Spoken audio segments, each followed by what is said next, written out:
আজকে অনেক দিন পরে রান্না করলাম ঢেঁড়স ভাজি এবং লাউ দিয়ে মাছের তরকারি।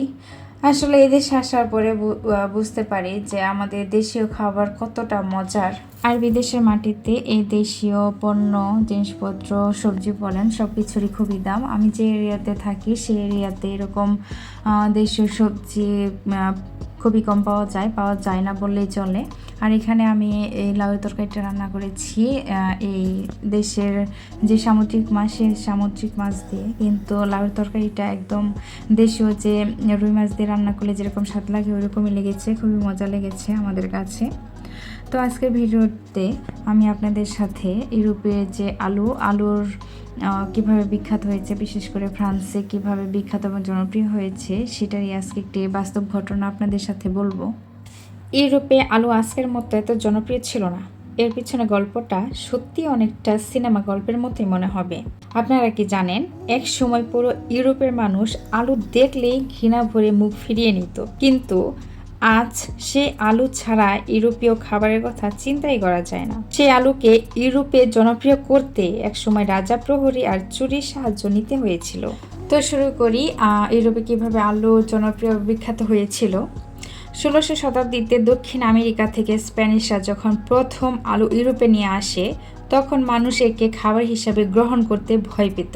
এর কারণগুলো ছিল খুবই অদ্ভুত। যেহেতু আলুর কথা বাইবেলে নেই, তাই অনেকে মনে করতো এটা শয়তানের খাবার। এইসব কারণে তারা আলু খেতে ভয় পেত। কিন্তু ইউরোপের দেশগুলোতে তখন বরাবর যুদ্ধ আর দুর্ভিক্ষ হতো। গম বা অন্যান্য শস্যের ফলন বৃষ্টির কারণে নষ্ট হয়ে গেলে মানুষ অনাহারে মারা যেত। কিন্তু বিজ্ঞানীরা দেখলেন মাটির নিচে হওয়া আলু প্রাকৃতিক দুর্যোগ বা যুদ্ধে ধ্বংসযজ্ঞ থেকেও বেঁচে থাকে। কিন্তু সমস্যা ছিল একটাই, মানুষ আলু খেতে রাজি ছিল না। তখন ফ্রান্সের বিজ্ঞানী, যার নাম পারমেন্তিয়ের, তিনি একটি বুদ্ধি বের করলেন। তিনি রাজাকে রাজি করিয়ে প্যারিসের বাইরে একটা বিশাল আলু ক্ষেত তৈরি করলেন। তারপর সেখানে দিনের বেলা প্রচণ্ড কড়া নিরাপত্তা বসিয়ে দিলেন, যেন মনে হয় ওখানে খুব মূল্যবান কিছু আছে। এটা দেখে তখন আশেপাশে সাধারণ মানুষ ভাবল, আরে এই মাটির নিচের জিনিসে নিশ্চয় এমন কোনো মূল্যবান ব্যাপার আছে যা রাজা এত পাহারা দিয়ে রাখছেন। মানুষের মনে তখন তীব্র কৌতূহল তৈরি হলো। এটা দেখে তখন আশেপাশে মানুষের মনে ভাবনা আসলো যে, আরে রাজা যখন এত পাহারা দিচ্ছেন, নিশ্চয় এটা খুব দামি কিছু হবে। পারমেন্তিয়ের তখন গার্ডদের একটা গোপন নির্দেশ দিয়ে রেখেছিলেন, কেউ যদি চুরি করতে আসে, তোমরা দেখার ভান করে অন্যদিকে তাকিয়ে থাকবে। ব্যাস, যেই কথা সেই কাজ। রাতের বেলা স্থানীয় মানুষ দলে দলে এসে ক্ষেত থেকে আলু চুরি করতে শুরু করলো এবং নিজেদের বাড়িতে গিয়ে গোপনে রান্না করে খাওয়া শুরু করলো। আর এইভাবে চুরির মাধ্যমে মানুষ বুঝতে পারলো আলু খেতে তো দারুণ। এরপর হলো কি, চুরির মাধ্যমে আলুর স্বাদ ছড়িয়ে পড়লো গ্রাম থেকে শহরে। মানুষ বুঝতে পারলো আলু চাষ করা খুবই সহজ, অল্প জমিতে অনেক বেশি ফলন হয়। এটি গমের চেয়ে অনেক বেশি পেট ভরা রাখতে সাহায্য করে। এরপর দেখতে দেখতে পুরো ইউরোপে আলু ছড়িয়ে পড়ল। এক সময় যেটাকে শয়তানের খাবার বলা হতো, সেটা হয়ে উঠল মানুষের বেঁচে থাকার প্রধান অবলম্বন।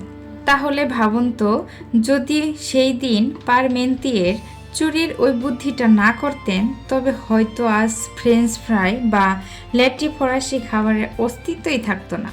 আমাদের জীবনে অনেক বড় পরিবর্তনের পিছনেও হয়তো এমন ছোট ছোট জেদ আর বুদ্ধির খেলা থাকে। তাহলে বন্ধুরা, আলুর এই গল্প আমাদের শেখায় যে সত্যিকারের ভালো জিনিস চেনার চোখ সবার শুরুতে থাকে না। তাই আপনার কোনো আইডিয়া বা কাজ যদি শুরু থেকে পছন্দ নাও করে, ভেঙে পড়বেন না। হয়তো আপনার আইডিয়াটা একদম ঠিক আছে, শুধু মানুষের কাছে পৌঁছানোর কৌশলটা একটু বদলে নেওয়া দরকার। আলু যদি চুরির মাধ্যমে রাজা হতে পারে, তবে আপনার স্বপ্ন সঠিক কৌশলে একদিন সফল হবেই। তো ইউরোপে আলুর এই জনপ্রিয় হয়ে ওঠার ঘটনাটা আপনাদের কেমন লেগেছে অবশ্যই কমেন্ট করে জানাবেন।